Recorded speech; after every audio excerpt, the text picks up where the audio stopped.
My gosh, I'm so excited. When we did the brief on the podcast before we even started recording, we were kind of talking about the angles that we wanted to share on the podcast. And this is not a brag, but like I've been on about 35 now. However, there wasn't a huge opportunity with all of them to talk about the actual journey of moving here, moving countries, being a woman of color. I think sometimes hosts might be scared to talk about that, right? Or worried that it might be too sensitive of a topic or they're not asking the Right. right questions. But I think that because we kind of have the same plane, similar backgrounds, Yep. it makes it a much easier conversation. So I'm very excited to explore that side because it's not something that I talk about often. So yeah, excited to dive in. Welcome back to Behind the Brief, the podcast where we go beyond the buzzwords and into the real stories behind great marketing and leadership. If you have spent any time in B2B SaaS space, you've probably heard her name. Tas is the founder of the Scroll Lab, a consultancy that helps B2B SaaS companies create landing pages that actually match how buyers buy, not how marketers wish they would. But what I personally love about Tas is her journey. Not too long ago, she was an in-house marketer just like many of us, and today she's built her own business, known by name for her work.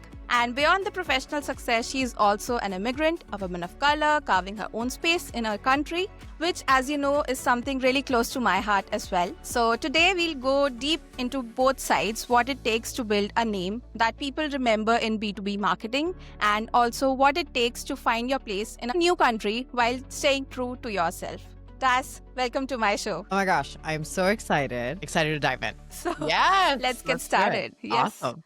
So you've built such a strong presence in B2B SaaS world, but I want to start at the very beginning. As an immigrant and a woman of color, what was that journey for you like? Were there moments that you felt you had to fight harder to carve your own space in this niche? Yes, that's a great question because that is exactly what I had to do. I always joke that I kind of clawed myself into the first job that I got in the US. So, something interesting is, and for background for everybody listening, I'm half Thai, half Indian. I grew up in India, was born there, left after I finished high school. I went to Thailand for college because my mother was like, "You're way too young to go to the US for college." Because I kind of graduated early and she was like, no way am I sending my, 16-year-old daughter at the time to the US. Right. Um, and, but also my stepdad was American. So coming to the US was not foreign to me, no pun intended. We were here almost every summer. And I even lived here for 6 months when I was 14 in Kingman, Arizona. And so I really like the US because interestingly enough, I felt more at home here than I did in either of my countries. And that's because, well, you understand Asian culture. Women are supposed to sit a certain way. You're supposed to talk a certain way. You're supposed to be more submissive and obedient. Well, these are all things that I am not. Okay. I am pretty loud, boisterous, always making jokes, always trying to challenge the status quo. That does not fit in very well with that culture. But when I came to the US, everyone was like, oh my gosh, you're funny and you're amazing and this is great. And I was like, oh my gosh, people can actually be themselves here. So I fell in love almost immediately and I knew I wanted to move here. It wasn't even the opportunity, it was just the general acceptance of the people, which is interesting because obviously now when we're kind of in this like weird political environment, but for the most part, I still feel that way. I won't get too much into that. I still feel that people are generally really accepting. The other thing is, and this is something we don't really talk about a lot, is in India, there's a lot of promotion of lighter skin, right? How much marketing is there around lighter skin? Exactly. And so people in the US who are listening, and my friends, when I tell them about it, they're shocked. So I always pull up like Google images of Fair and Lovely messaging because Fair and Lovely is a brand very popular in India. I don't know what they put in their products. It's likely bleach, but it makes your skin lighter because that's how they are obsessed with lighter skin. And so when I came here, they were like, "Oh my God, I love your golden skin." I was like, "Really?" So that was another place where maybe my vanity played into it, where I was like, "Oh, this is great. I'm actually like kind of attractive here versus in India and Thailand. I'm like this little ugly duckling, you know?" So that was great for me. But Ultimately, I was ambitious. I didn't want a ceiling on all the things I could achieve as a woman. And at the time, there was still a pretty strong ceiling on what women could achieve in India. Not to say that that's how it is now. I don't know. I haven't been back in like over 10 years. Some of my best friends still live there and it's different, right? But I just figured I would have better opportunity here. But the new challenge then became, okay, I move here, and how am I going to get picked for a job over somebody who went to school here, over someone who's culturally the norm here? And the interesting thing is, like, a lot of my friends who did move to the US all went to the big cities: Chicago, New York, LA, DC, right? San Francisco. And they're like, Tas, where are you going? And I was like, Kansas City, Missouri. And they're like, what? Where? And I had some family there, but I also wanted it to be a strategic decision because I was like, in order for me to stand out, I need to be big fish in a little pond. I need to be a very, very unique commodity any place I go. And I will not be unique in a New York, a San Francisco, and LA, which is true. And so once I moved to Kansas City, I started applying for jobs. And then I got a few callbacks. And it was so funny. I actually then got a call back from the NBC TV station in Des Moines, Iowa. Okay. So interviewing there, and got to the final stages, the editor says, okay, it's between you and this other candidate. Now, this other candidate went to Iowa State University, graduated with a journalism degree. He's amazing, so personable, blah, blah, blah. Just goes on and on. Tell me about how great this guy was. And he's like, and then I have a final interview with him tomorrow. And I'm like, okay. So at this point, I'm like, you know what? I'm just going to shoot my shot because I have nothing to lose. It sounds like he's going to give this guy the job anyway, but I'm just going to say what's on my mind, as I always have. So I was like, Rod, listen, that sounds great for him. And I hope for his sake the interview goes well. But selfishly, I hope for my sake that it doesn't do well, because ultimately you're going to hire this guy. Like, you know it, I know it. But what's going to happen is the amount of grit and gumption and work ethic that I have to bring to the table is going to be unmatched. And when this guy screws up, and trust me, he's going to screw up, you're going to be sitting there in your chair wondering why you didn't hire the assertive, loud brown girl. And he Wow. was so quiet on the phone. I was like, oh my God, I totally fudged this up. It's done. And he started laughing so hard. And he was like, my God, that was amazing. He's like, I'm going to have the interview tomorrow. I'll let you know. He called me up the next day. He's like, you're going to start on Monday. He's like, he's like, I just could not. He's like, I could not stop thinking about what you were saying while he was talking during the interview. And so, like, I somehow sabotaged this poor dude's interview. And, anyway, so he said, okay, I'll hire you on Monday. And I was like, okay. And then we found out that I actually couldn't work there until I turned 21. And so he was like, crap. And I was like, oh my God, you're going to hire this other dude. And he's like, no, we're going to wait. So he waited 3 months until I turned Really? 21 to hire me.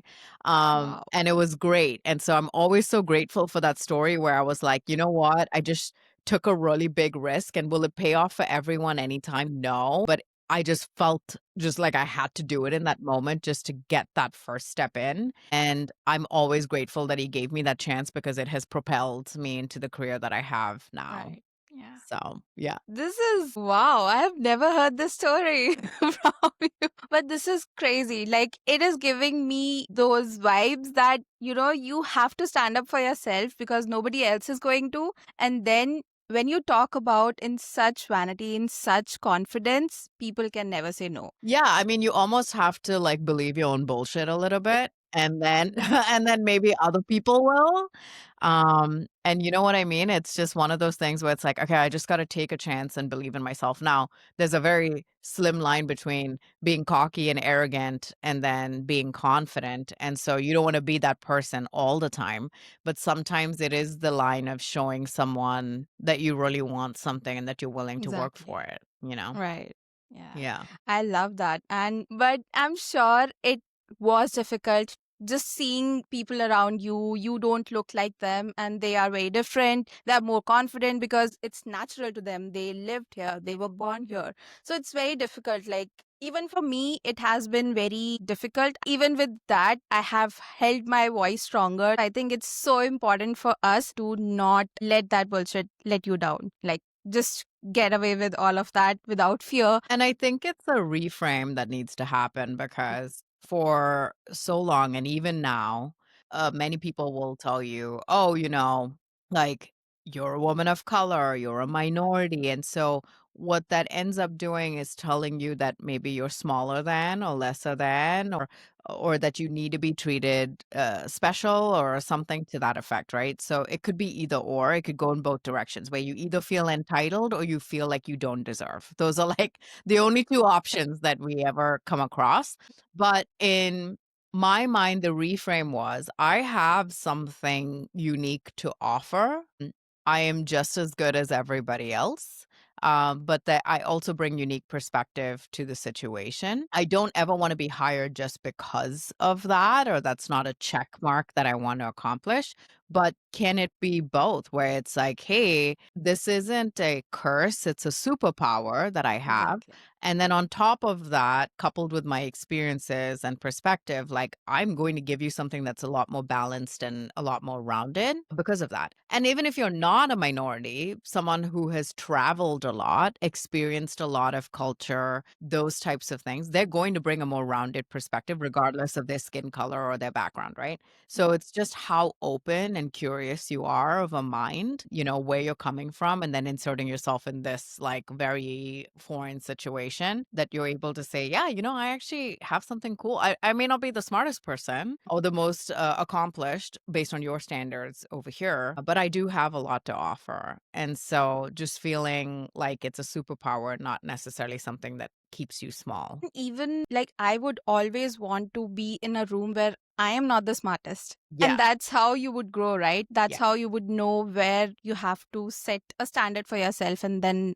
actually beat Yes. your own fears and doubts and then overcome them. So I think that's always a mindset shift. I think when you talked about that Fair and Lovely, there was a whole controversy around it. People started speaking up on how wrong it is. So their whole marketing thing was in controversy. They were all talking about how to change Okay. that. And Yeah. now it's not Fair and Lovely, it's Glow and Lovely or something like that. So it's Okay. so Good. It's a yeah, there's a step in a whole positive direction. Okay, good. I'm yeah. glad. I'm glad. Yeah. So I really wanted to bring that up. Like, even just 2%, but yeah, things are changing. But yeah, it's gonna take Yeah. some time. They It's have okay. changed the name, so I think the mindset is also coming up. Progress over perfection. I'm here for it. Exactly. Yeah. Yeah. Okay, moving on to another question. You weren't too long ago in house as a marketer, working in companies, and then you decided to start the Scroll Lab.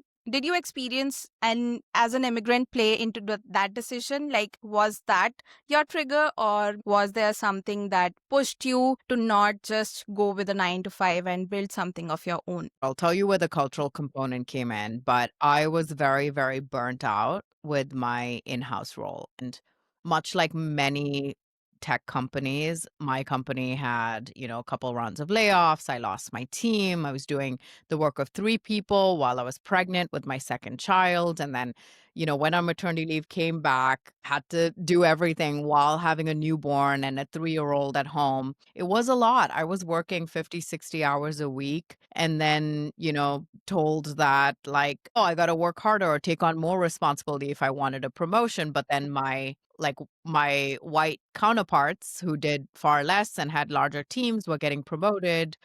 And to me, I try never to use race or culture or my ethnicity as an Right. excuse or as someone else's excuse. But it was interesting because my therapist at the time was like, I want to let you know that this sounds like there's some deep rooted Mm, bias right. that's there, with your management. And it took someone else telling me, where it's like we also have this complex as minorities to be like, no, I don't want to use that as an excuse. That can't be it. You want to believe Yeah. in the good in people, right? And sometimes it does take someone else recognizing it and saying, hey, maybe you should consider that this could be at play. So at that point, I'm realizing, okay, well, there's so much about my own success that I don't control then, right? I am I being punished for something that I can't change or would not change, to be honest. I'm very proud of who I am. Do I need to be in a different environment where that is appreciated? Will I ever find that? I don't know. So those were kind of the existential questions that were going on in my head. At that point I realized, well, I can't control how someone else thinks. I can't obviously control my own path. I've been working hard. I've been very vocal about my achievements. I've done all the checklist things. But because I maybe pushed harder, I was labeled as combative versus a challenger, just things like that. And I'm Hmm. like, okay, there are these little like signs that it's not purely performance based and all of these things. So ultimately I told myself, look, you need to start doing stuff for yourself. Like you give so much to the company, you still do your work, you just tend to go above and beyond, and maybe that's not where it is. In your spare time, spending time being more present with your children and then doing something creative. And I went to school for journalism and I wanted to get back to writing a little bit. I loved writing. And for fun, I picked up writing on LinkedIn. Like it was just purely for fun. I had no agenda. There was no agenda to get another job. There was no agenda to start a business. I didn't even know you could make money writing on LinkedIn. Like I didn't know any of that. And my first post was literally like my daughter walking her into St. Patrick's Day celebration at her school. And she fought me that morning because she did not want to wear green. I was like, hey, all your classmates are wearing green. She's like, no, I want to wear pink because pink's my favorite color and I'm going to wear pink. I don't care what everyone else is wearing. And I was like, you She's know your what? That's daughter. kind of baller. I was like, that's pretty good. So she wore pink in a sea of green. And I wrote this post about how she taught me something that day, which is, just to stick to your guns, be the person you are, regardless of what everyone else is like. And she was so proud of that difference. And I was like, you know what? May you always be that way. And that was my first post. Got like hundreds of likes. And it was funny. I had like 1,200 followers, so it's all people who knew me and like I had personal connections with. So obviously they celebrated that. And then the next post I wrote was about like 5 ways I changed my life in a single quarter. So it was just very like personal development type stuff. It wasn't anything. And then as I started connecting with more marketers, some of them were like, why don't you write about marketing? You have all this digital and website background. You're head of digital and website at this company, and you were in the last couple, whatever. So I slowly started sharing my experiences. Well, my company did not like that I was doing that. And not necessarily because like of what I was saying, because anything I said would represent the company well. Like it was all work and experience. People would ask me about the company. They didn't think about that. Like they would ask me like, "Oh, what does this company do?" And blah blah blah. I did get reached out to for jobs. I was like, "Oh, this is interesting," because I was just sharing my experience. It's like a portfolio. And so that was interesting, but I never explored. I was like, I'm fine, whatever.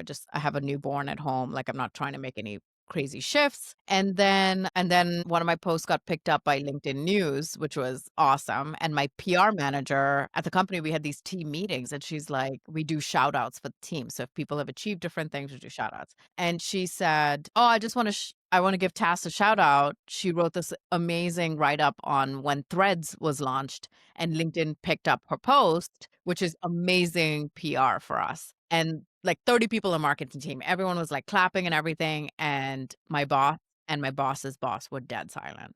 They didn't even react. And I knew in that moment, I was like, yeah, there's a lot of talk about, oh, we support you and whatever your personal goals are and what, blah, blah, blah. Yes, they will, but it's conditional. It's as long as it works in their favor, as long as they feel like you're still giving 110%. And I was like, that's such bullshit. But I kept writing. I was like, I'm not going to stop. Like, it's my hobby. I'm not saying anything crazy or wild like I do these days.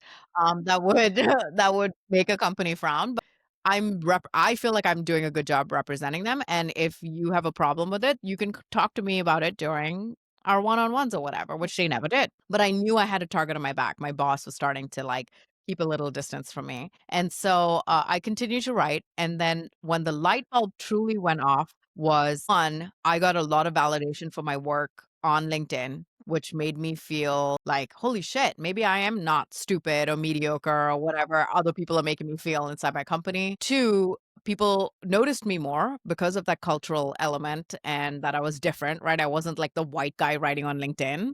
They were like, "Oh, what is this like crazy like brown girl with a purple background?" So that had people notice me more. And then the third thing was I had a very large LinkedIn creator reach out to me and say, "Hey, I'm starting this content agency. I want you to be like our fractional head of marketing." That was the first time I even realized you could really make money off of it, or that I knew other people were doing it, but, like, it was just not something that I thought of because I was obviously in-house, and I was like, "Oh, that's really interesting." But I was still working full time. Well, all this happened, and then my company had a second round of layoffs. I knew I would be on the list because they didn't like what I was doing, or they anyway, so I was. So the minute I took a week off, and I was like, "Okay, you know what? Screw it. Like we don't need like a full-time salary right now. I'm fine. I'll just take a couple of consulting gigs, continue to write on LinkedIn and spend time with my son." That was like literally it. And took that fractional job eventually, did that for a few months, another client, and then another. And then I ended up having some conversations about how I need to like niche down and all of these things. Did that. And then it just kind of like from there Wow. without me knowing or understanding what the hell was going on. So it's like half opportunity, half luck, half like blind optimism. And that's kind of what we ran with. So I would say it's a lot of components, but ultimately taking some time for myself, and just like deciding to pursue a creative passion led me here. Right. I love that because it's such a natural transition from a person who is not meant to be bounded in a box or with Yeah. one title. And I'm so glad that you shared it. And B2B space, it's so rare to have your name attached to what you are really good at. So basically, Tas Forward, the purple LinkedIn banner lady, how did you get to the point? Was it intentional? Were you also struggling like normal people with consistency? Because I struggle with consistency a lot. How is it that you were able to find your niche? Like, I have heard a lot of stories around, you talking to Anthony Yeah. who and filter out what you're really good at. But how do normal people do that? Yeah, I know. I was lucky enough to have Anthony Perry yell at me and tell me what my niche was. Obviously, not everyone is that fortunate. So again, Lady Luck is on my side, or like sending people to yell at me, which is great. What I tell people who don't have an Anthony Perry yelling in their ear is the truth is I didn't like fully niche down when he told me to. So while my positioning and around my posts and my messaging, all that stuff on LinkedIn changed to this niche, I wasn't fully convinced, right?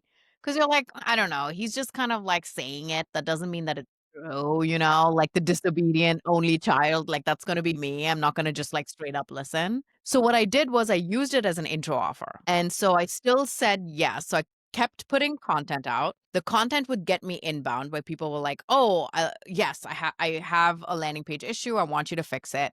We would do that engagement, and it would naturally lead into, "Well, Tess, what else do you do?" And I was like, "Oh, actually, everything." When Anthony can't see, I actually do everything. And so I would actually extend then and do like fractional head of digital, fractional head of website, or I would do like just if they had a website redesign project, like I was just taking all sorts of stuff. And it was fine, but I was working a lot. And my 3-day work week, which I still do, but it didn't feel like a 3-day work week. It sounded great to everyone else, like, "Oh, she only works 3 days. That's great." No, no, no. I was working those 3 days, which is when I had to have all my calls, all my client calls, all my delivery, all of that stuff. Then Mondays and Fridays, I'd have my son. I would wait for him to go nap so that I could go get some more stuff done, responding to Slacks, doing all of the stuff. Then work on weekends, work weekday nights once the kids went to sleep. And my husband's like, "Dude, wasn't this not the point? Like, were you like, you took this thing on so you would not be doing this and you were just doing this with a shorter time frame and shoving everything in." And I was like, "Don't tell me my business. Please go to the other room." But he was right. And so what I did was I was like, "Okay, fine. I'm going to continue everything until the end of the year." It was like October or something at that point, and I was drowning. I was like, "I'll just do it for a couple more months and then I'll see what I need to do when the renewals come up." And then I use this site called Toggle, which is a timer Toggl. It's free. I still use it daily. I'm just waiting for them to charge me because I've continued to be on the free plan. It's like Canva. Canva, I'm just like waiting for Oh my Canva to be God. like, actually, you Yeah. owe us $70,000. So I used Toggle, and what I did is I timed everything, every meeting, every project, all of those things. And so what I did was December came around and I did this whole analysis on the business. And I was like, where am I spending a lot of my time? That's when I found out, oh, I have at least 3 hours of networking calls a week. Maybe I should chill out on those because I actually need the work time, right? But I also then looked at all my fractional stuff. I looked at all my landing page engagements. And then I don't have an hourly rate, but I took every engagement and I divided up by the hours, right? And then I found out that my fractional gigs were anywhere between 100 to like $150 per hour, which sounds great. Like Yeah. that's amazing. Okay, but my landing page engagements, because I had a process, it was very quick. I got better over time with each of it. I realized I was somewhere between $600 and $1,200 an hour. Whoa. So I was like, and it was funny because I was turning down landing page engagements because I was so busy. And so I would tell them, I'm at capacity, like, come back in 2 months. Well, they wanted it then, they would not come back in 2 months.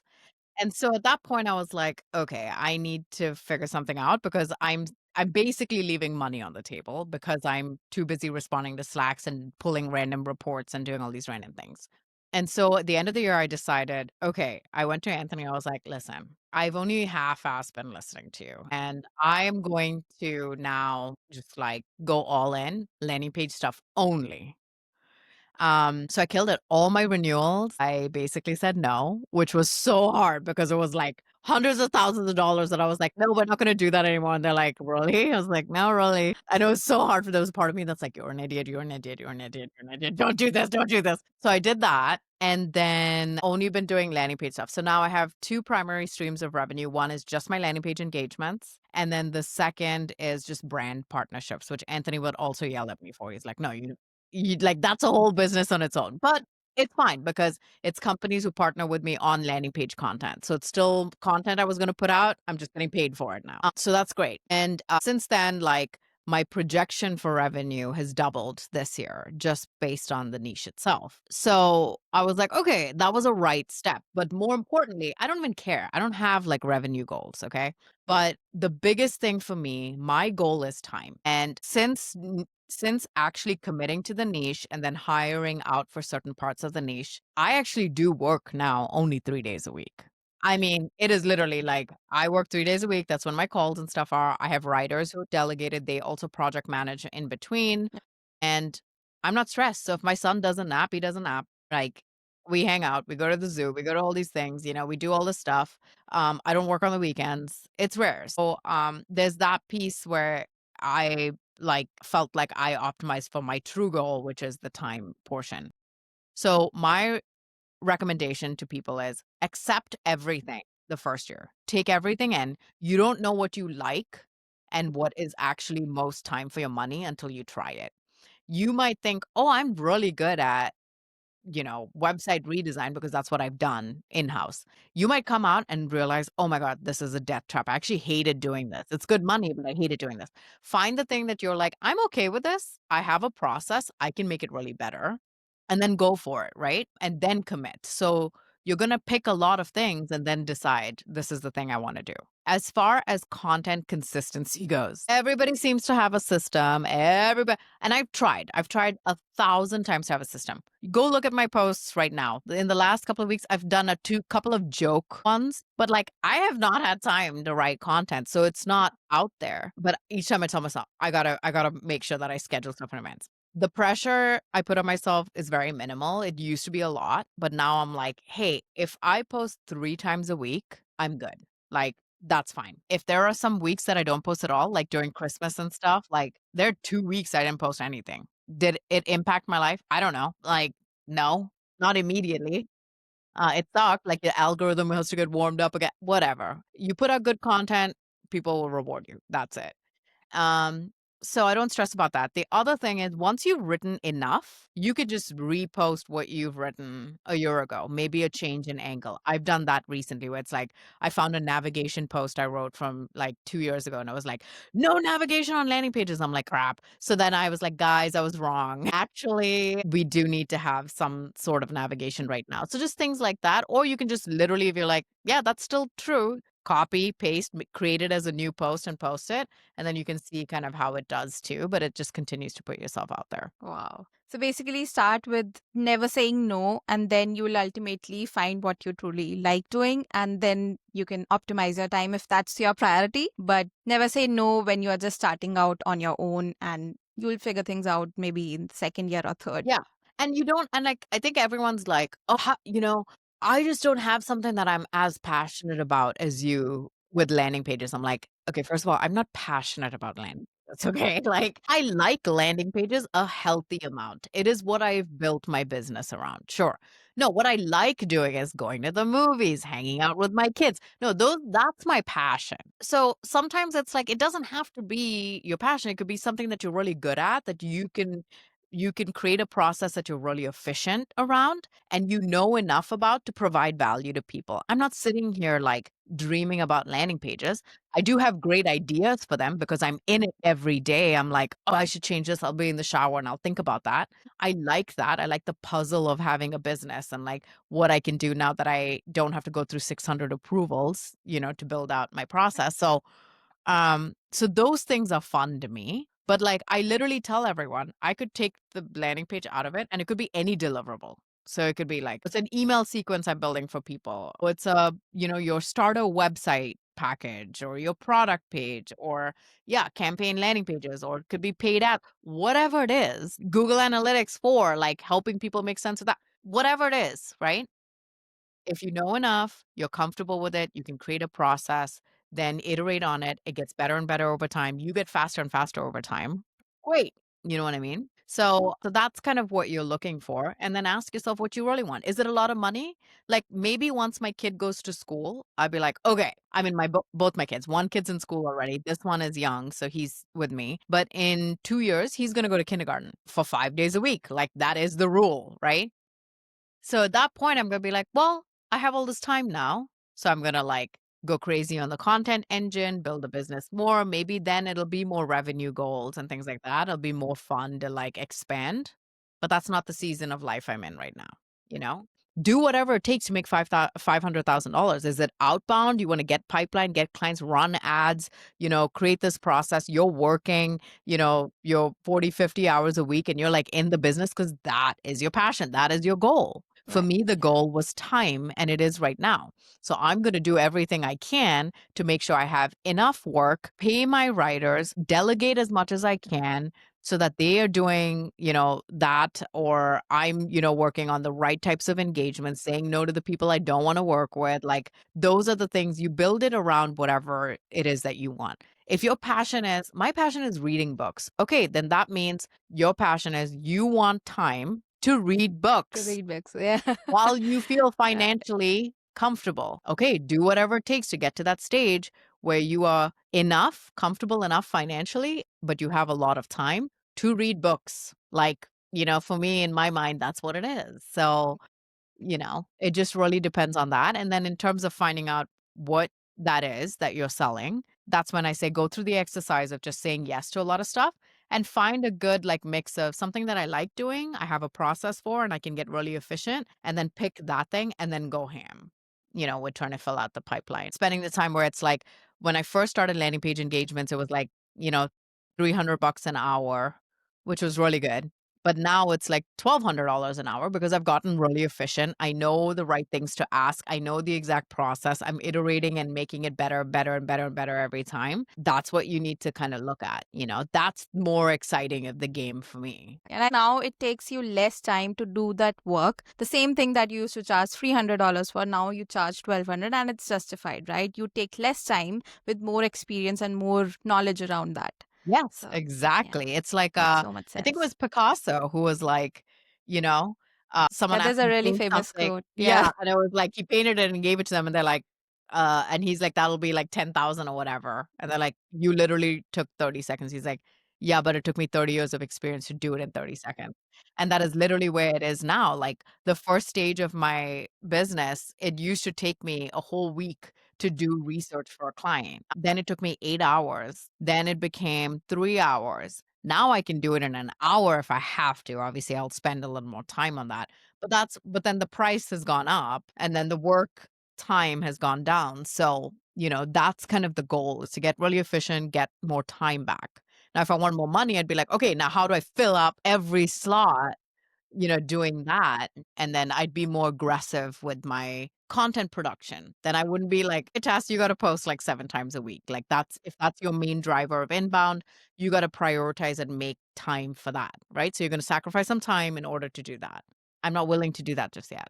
So yeah. I love that. And I want to really focus more on the thing that you're really genius at. It's B2B landing pages for sure. So you've said so many times that most companies are doing landing pages wrong, right? Because they focus only on conversions, on just vanity metrics, and instead of how buyers actually consume information, right? So can you break that down for us? Yeah, absolutely. So the epiphany for me happened because when I was in house, I had a budget of my own, and how I would purchase products and how I would market products were two totally different things. And everything that I did in terms of marketing a product, especially from a paid campaign perspective, I actually hated as a buyer. How many times you go to a landing page and either you click on an ad, you go to a landing page, it's the home page. So now you're overwhelmed, right? So I always use the example of like you're looking for pants, Old Navy has an ad, you click on the ad and the ad says, Old Navy pants or whatever. You hit the pants and then they drop you on the homepage. You're irritated because now you have to go find the freaking pants. Right? So half of B2B companies send people to the homepage, which is already a terrible experience and is also very non-compliant with Google's requirements right now for ads. Just FYI for anyone listening. And then the second thing is if they do have, the other half has landing pages, but when they go to this landing page, it's like form right up top, like a few little bits of text, and it's like, all right. And then they gate the demo, gate all the stuff. And you're like, "Okay." Imagine if you went to Old Navy's website and you wanted to look at pants and they're like, "Fill out this information before you can see the pants." And you're like, "I'm gonna Exactly. kill someone." So that Immediate was drop. yeah, immediate drop. And so that was where the disconnect happened. And I was like, this is terrible. And then on top of that, B2B will be like, oh my God, my conversion rates are so low. Okay. So why are conversion rates low? Because you're not giving them enough information to take a meaningful action, which is that conversion, right? So everyone's like, "Oh, you're anti-conversions." No, I just think it's too late if you're optimizing for conversions because by some act of God, they've decided to convert even though you've given them no information. And what would you optimize for? They've already taken that action. What happens in B2B is there's so much research that happens before they decide to engage with you, and that's what we need to focus on is giving them that information so that they can be like, "You know what? Yeah, I do want to take that next step and talk to them. And that happens a lot faster if you're just upfront with them. So that's the kind of philosophy I take into the landing pages is when I was in-house as a buyer, I had this deck that was like the business case deck that I had to do. And I took it to 3 companies with me, and it was the same deck that I would just rebrand with the company's logos.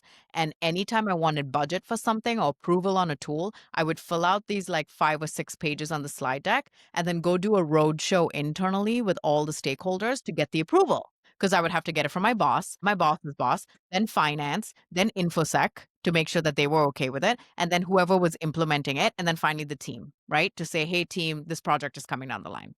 And it was always this.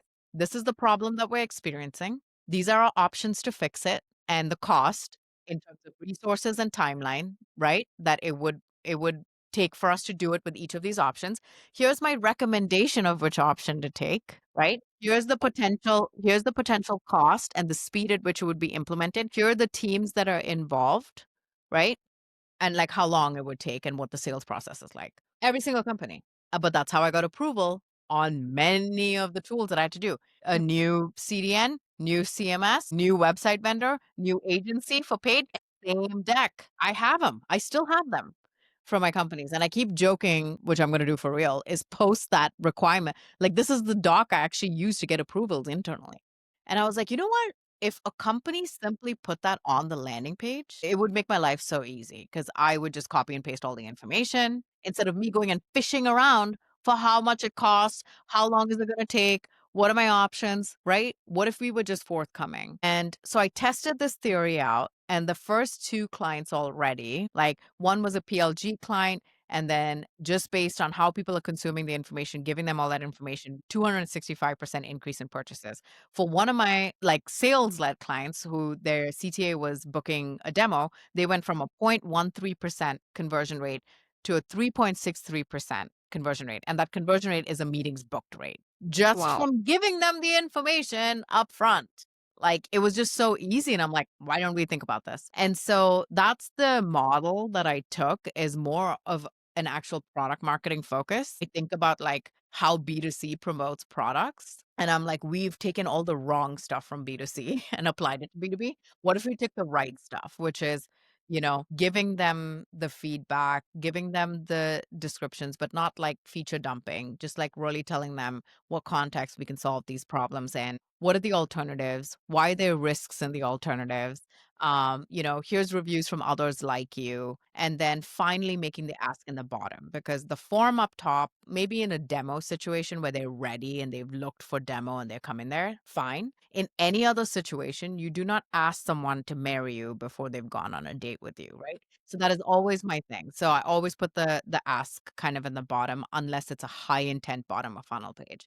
Things like that. And so that's iterated over time. And I'm like kind of positioned around consumption rate optimization, which is how are people consuming information. But yes, ultimately the goal is conversions, but they're going to be more meaningful conversions if the buyer is more well informed walking into the sales process. Wow. That So wasn't short, mine, but yeah, right.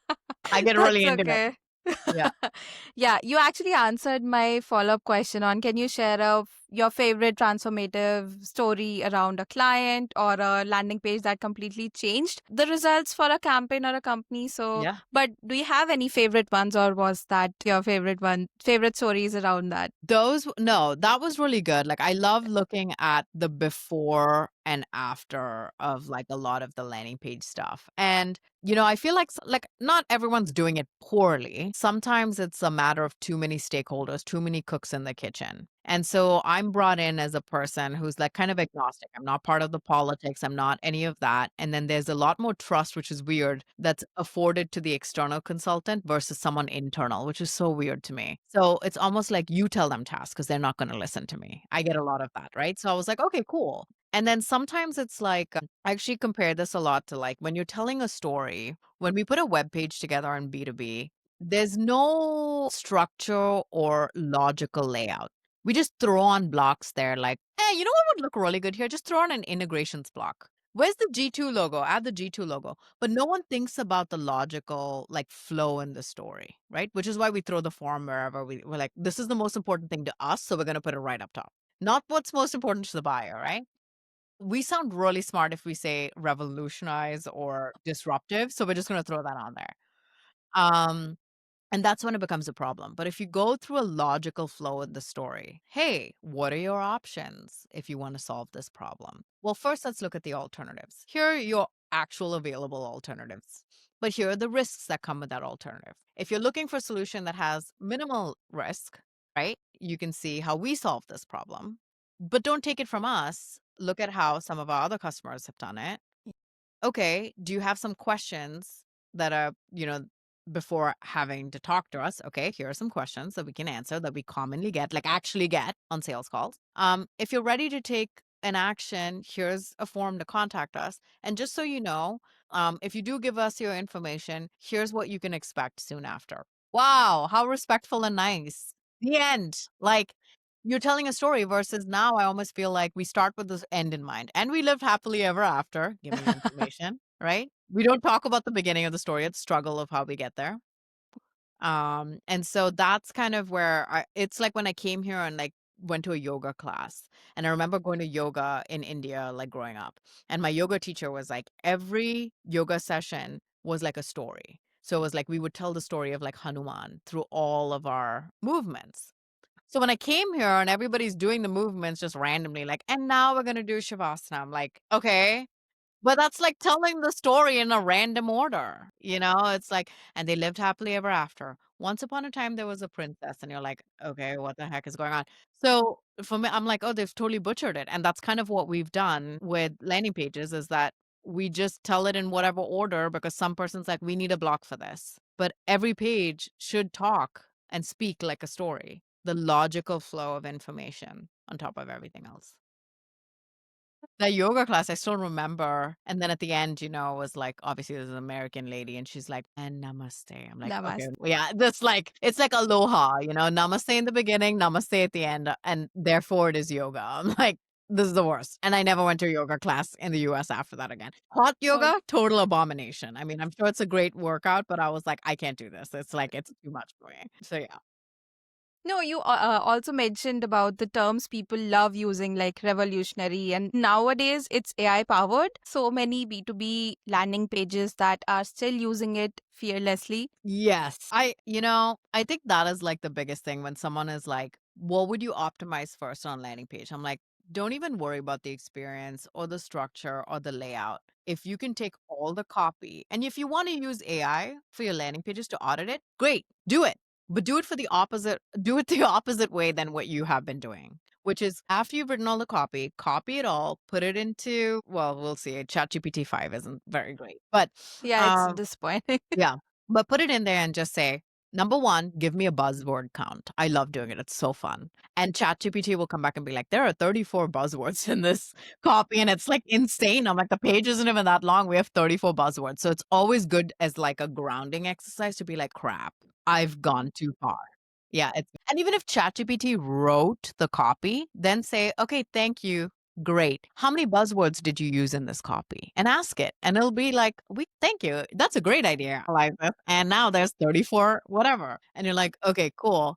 And then say, all right, now let's try to reword everything and make it as clear as possible to a buyer who may not be as familiar with our product, what we do, who we're for, what problems we solve, and how we solve it. Try not to feature dump. Try to avoid using buzzwords at all costs and explain or write in an eighth grade level or below as clear as possible. And already that single prompt is going to give you a landing page that is like 90% better than all the landing pages out there. Yeah, I think it makes sense to actually audit it like that because a lot of buzzwords and no real story behind it is just gonna make your numbers drop from the very beginning, I feel. Yes, exactly. Yeah, I just want to circle back to the very beginning of the story that we started. So, if a new immigrant or a woman of color is listening right now, Yeah. or maybe chatting with you right now, maybe just starting their journey in a new country, like what's one thing that you would want them to know that could make their transition easier? Well, it took me forever to like actually get used to driving and like I would refuse to drive in the snow. I still remember that the first couple of years. I think what really helped, I mean, other than me being an extrovert. So if you're like an introvert, it might be a little bit harder, but I like try to make a lot of friends very quickly. And the only way to really learn is by doing. And so the lot of culture shocks were like mainly around the processes, the rules, the laws, things like that, making sure I wasn't like accidentally breaking a law, just things like that. And obviously that happens a lot by interaction with other people. So as hard as it is to put yourself out there, I would say go put yourself out there. I mean, I still remember when I moved to Columbus, and this was obviously after I'd already been living in the US for like many years. But I was like, oh, I'm in a new city. I need to make new friends again. I have to like rebuild everything. I remember going on Bumble, but Bumble had a best friends The option. BFF Yeah, one, the yeah. BFF option. I tried that. You did? And I went and I met like a few friends off of that, and it was great. And then the other way is to get groups like now. I think if I was doing it now and if you already know your field, like you're in B2B marketing, I would find like the Exit 5 group of like, hey, any B2B marketers in, my city. And then try to like host a meetup or something like that. And you already have a topic that's kind of common ground. And then once you get face to face with someone, it's easy if you connect with someone and then being able to go beyond work for that. Like all of my best friends came from jobs I worked because that was my interaction, right? And so like my maid of honor was my coworker in like Iowa, and she's one of my best friends. And so I think doing that, you can only, try. And I think that that's the biggest thing is just putting yourself out out there and learning and then finding your tribe. That's like going to be the case no matter where I went. Like if I moved to Europe right now or France and I'm like, shit, I don't speak the language. So that's number one. So the first thing I do is like, okay, where can I go really learn, like attempt to learn the language with like real people. And then obviously I would be like, okay, well, I have to hang out with more people socially and casually to use the language skills that I have. So I would probably like, if I had to move to France, I'd be like, okay, find a tutor, get really good at the language. Two, put a post in Exit5 on LinkedIn and be like, hey, I just moved to France. Any B2B marketers here want to hang out? I'm in this area, whatever. Or what are my local like things? My husband met a couple of friends on Reddit. So like I would go and like do some reach outs in these different aspects. Like I'm really into like fantasy novels. I'd be like, any fantasy readers like in France, whatever. I would try to find that common ground and then just throw myself in social situations, even though it would be really uncomfortable. I would try to do that. But I think that's going to be your best bet is like getting adopted. Yeah, absolutely. Something that I keep doing, and plus, podcast really helps me network with some great people. And yeah, I think that's just how you spread your wings and you take on to another country. Yes, exactly. As this has been such a great and powerful conversation today, and we have officially crossed 1 hour. This is something that I don't usually do on my podcast, but this one is a really special one. And what I love the most is that I get to hear it from you and, both the sides of you, the expert who knows everything about B2B landing pages and a human who has transformed herself and who has made herself to a point where she's inspiring a lot of women and so many other who are listening now, and it's truly inspiring. So thank you so much for sharing your wisdom, your story, and your heart with us today. And to everyone listening, I hope you take away 2 things. One, how important it is to design marketing for how people actually make decisions. And second, that no matter where you come from or what challenges you face, you can carve your own space just like Tas has. So thank you for tuning in, and I'll see you in the next episode. Thank you so much, Tas, for today. Thank you so much for having me. It was so much fun.